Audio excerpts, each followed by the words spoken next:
Кеш жарық достар. Бүгін кешке жай отырғанша бір оқиға айтып берейік. Бізде болған Елжаспен, иә. Бүгін мен жұмыста болдым. Таңертең 10:30 кезінде 11-ге қарай үйде Елжасты магазинға жіберген, иә. Мамасы жіберді. Менің Каспий Голд карточкамен бардым, иә. Балауса магазинға бардым ба? Иә. Неме алдың магазиннен? Нан мен сүт. Болды, иә, нан мен сүт қана алдым. Маған Каспийға сообщение келді. Балауса магазиннен 660 теңгеге продукт алды деп. Мен жарайды, үйде алып атқан шығар продукты деп қойдым. Ойын күнде солай алып отырады, сообщение келіп отырады, бірақ есептемейміз ғой біз. Неме алып жатыр, білмейміз.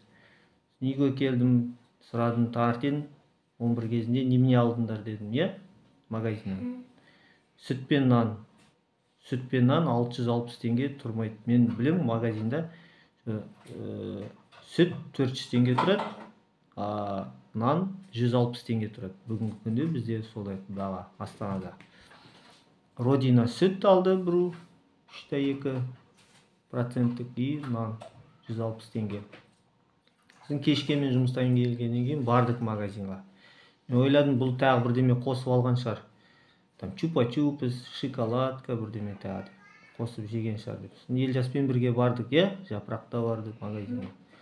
Сосын дәлелдедік сатушыға. Сол сатушы тұрды ма? Сен таңертең болған сатушы болды, иә.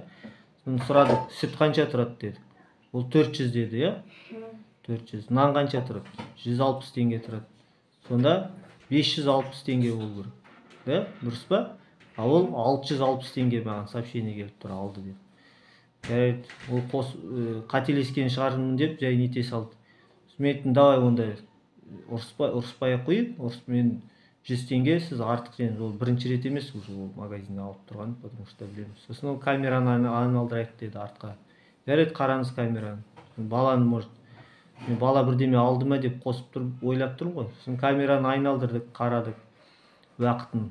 Ол уақытта ол ештеме алмаған, жарайды.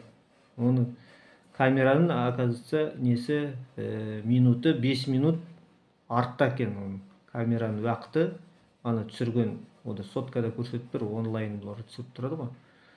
Соның 5 минуты артта екен камераның уақыты. Жарайды, оны сосын таптық. Нені қарады, Каспийға карточкамен төлегенде, иә, 10-нан 56 кеткенде 660 теңге оған счетына түскен, иә, менің счетынан, Каспийдан оған түсті.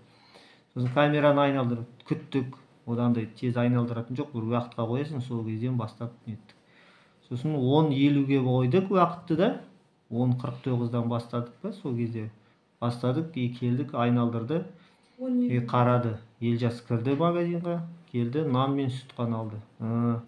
Иә, мен қателескен шығармын деп, жарайды, 100 теңгені қайтарып бере салды.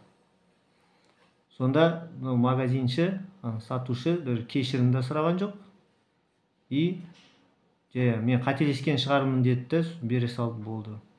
Бұл бірінші рет болып тұрған жағдай емес. Олар постоянно осылай алдайды, баға қосып сатады үстіне. Бұл қайта 660 теңгеден бізге 100 теңге ғана қосып тұр үстінен. Сонда уже неше ай болды бұлар тұрғандарына біздің магазинда, біздің домның жарты жылдай болды. Қанша адамдарды, қанша мыңға теңгеге алдап жатыр. Соны сақ болыңыздар, абай болыңыздар, есептеп отырыңыздар, продуктлардың бағаларын біліп отырыңыздар. Қазір бұлар қымбат, продукты қымбаттады деп айта салуы мүмкін, бірақ ол кісінікі енді дұрыс болған жоқ осы жерде. Ол 100 теңгеге ғана ұсталып тұр. Крупный сумма болса, бұларда бала ғой деп бірдеме деп айта салушы еді. Ананы алған шығар, мынаны алған шығар. Қазір бәрі видеомен, бәрі карточкамен есептеулі, бәрі неті. Ал біздің адал еңбегімен тауып жүрген ақшаны үйтіп жеп отыр сатушылар. Соны естесіп қарап қойыңыздар, есептеп қойыңыздар.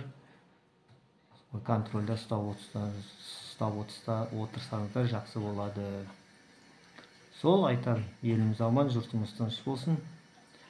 Алаяқтарға алданып жүре бермейік сатушыларға, спекулянттарға. Соң кездескенше күн жақсы болсын.